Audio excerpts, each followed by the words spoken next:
Hello friends, हम आपको welcome करते हैं अपने मेडिसन से मुताल्लिक इंफॉर्मेटिव चैनल में, जिसका नाम वेल्थ इज़ हेल्थ है। आज जो मेडिसन हम लेकर आपके लिए यहाँ हाज़िर हुए हैं वो बहुत एक फेमस मेडिसन है, जिसका नाम नोविडेट है। नोविडेट की अगर हम कंपोजिशन की बात करें तो इसमें जो फार्मूलेशन है वो सिप्रोफ्लॉक्सासिन HCl 500 mg इन टेबलेट्स के अंदर पाया जाता है। तो आज हम बात करेंगे कि ये मेडिसन किन बीमारियों के अंदर मुफीद है और इनका तरीका इस्तेमाल क्या है और इसकी प्राइस क्या है, फार्मा ने, किस कंपनी ने इसको बनाया है और ये कितनी इफ़ेक्टिव है, साइड इफ़ेक्ट क्या है, इसका हम कंप्लीट रिव्यू आपको देंगे। और अगर कोई आपके माइंड में क्वेश्चंस हैं तो आप ज़रूर हमसे वो पूछ सकते हैं। फ्रेंड्स, अगर वीडियो आपको पसंद आए तो चैनल को ज़रूर सब्सक्राइब करें और लाइक और कमेंट करके बताएं कि आपका क्या फ़ीडबैक है हमारी इस वीडियो के बारे में। तो ये नोविडेट टेबलेट जो है, ये आपको जैसे मैंने बताया कि सिप्रोफ्लॉक्सासिन HCl इसके अंदर पाया जाता है। ये बेसिकली 2 पोटेंसीज़ के अंदर पाया जाता है, 250 mg एंड 500 mg। तो ये जो मेरे हाथ में इस वक्त है ये 500 mg है। नोविडेट बेसिकली ये जो टैबलेट है, इसकी अगर मैं बात करूं तो इसको सैमी फार्मा ने बनाया है। बहुत ही फेमस फार्मा है, जानी मानी फार्मा है जिसका ये ब्रांड है और बहुत ही फेमस ये मेडिसन है। हर ख़ास मेडिकल स्टोर से ये आपको मेडिसन मिल जाएगी। बेसिकली 500 mg के अंदर ये है कि 10 टेबलेट्स इस पैक के अंदर हैं, ठीक है। अगर हम इसकी प्राइस की बात करें तो मैं आपको ये शो करता हूँ, आप देख सकते हैं कि ये जो है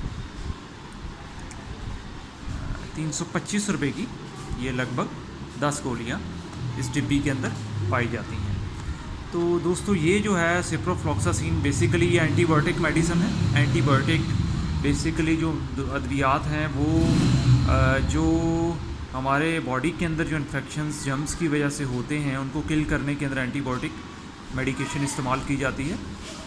तो बेसिकली जो हमें मोशन होते हैं, डायरिया जिसको हम कहते हैं इंग्लिश में, यानी कि मोशन या वॉमिट का होना, साथ साथ फीवर का होना बैक्टीरियल इन्फेक्शन की वजह से, उसके अंदर ये बहुत मुफीद है। अगर कोई साइनस का इन्फेक्शन है, चेस्ट इन्फेक्शन है, निमोनिया है, टाइफाइड है, उसके अंदर ये बीमारी के अंदर ये मेडिसन बहुत मुफीद है, इफ़ेक्टिव है। अगर कोई स्किन का इन्फेक्शन है, ठीक है, जल्द की अगर कोई बीमारी है, कान का इन्फेक्शन है, इन तमाम बीमारियों के अंदर ये एंटीबायोटिक इस्तेमाल होती है। अगर कोई आंतों का, पेट का इन्फेक्शन है, एब्डोमेन का इन्फेक्शन है, ठीक है, और इसके अलावा कोई अगर ये है कि गायनी के हवाले से कोई इन्फेक्शन है लेडीज़ को, तो वो ये इस्तेमाल कर सकती हैं। पेशाब की नालियों में अगर कोई इन्फेक्शन है उसमें इस्तेमाल हो सकता है। तो जदीद ये है कि बैक्टीरियल इन्फेक्शन के अंदर ये मेडिसन इस्तेमाल की जा सकती है। आफ्टर सर्जरी भी ये मेडिसन डॉक्टर्स रिकमेंड करते हैं, तो ये आप इस्तेमाल कर सकते हैं।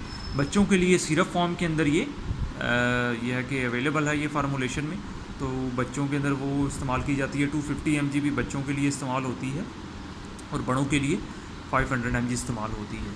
तो इसका जो तरीका इस्तेमाल है वो ये है कि 500 mg जो एडल्ट्स हैं, जो बड़े हैं, उनके लिए एक गोली सुबह एक शाम को इस्तेमाल करवाई जाती है, और बच्चों के लिए ये है कि 250 mg एक गोली सुबह एक शाम को इस्तेमाल करवाई जाती है। तो ये वेट, हाइट और कंडीशन को देखते हुए डॉक्टर सजेस्ट करेंगे। आपने ख़ुद से मेडिकेशन नहीं करनी, डॉक्टर की एडवाइस के मुताबिक लेकर चलना है। और अगर मैं बात करूँ इसके साइड इफ़ेक्ट की, तो ये है कि बाज़ औक़ात कुछ पेशेंट्स में देखा गया है कि मतली आना या डायरिया या सर चकराना या डिजीनेस होना, आँखों के आगे अंधेरा आना या वीकनेस होना, हाथ पाँव में ये है कि फटीग पैदा होना, दर्द का होना, ये तमाम इसके साइड इफ़ेक्ट आ सकते हैं, एक छोटे स्केल से लेके बड़े स्केल तक। तो आपने अपनी कंडीशन डॉक्टर से तमाम मशवरे के बाद ये मेडिसिन इस्तेमाल करना है। जिनको लिवर का कोई प्रॉब्लम है या कोई और दीगर अगर कोई ऐसा प्रॉब्लम है जिसके लिए वो ट्रीटमेंट ले रहे हैं, तो वो डॉक्टर से ज़रूर शेयर करें, उसके बाद ये मेडिसिन इस्तेमाल करें। तो चैनल को ज़रूर हमारे सब्सक्राइब करें। इंशाल्लाह मज़ीद वीडियोज़ के साथ हाज़िर होंगे। आपका बहुत शुक्रिया, थैंक यू, अल्लाह हाफ़िज़।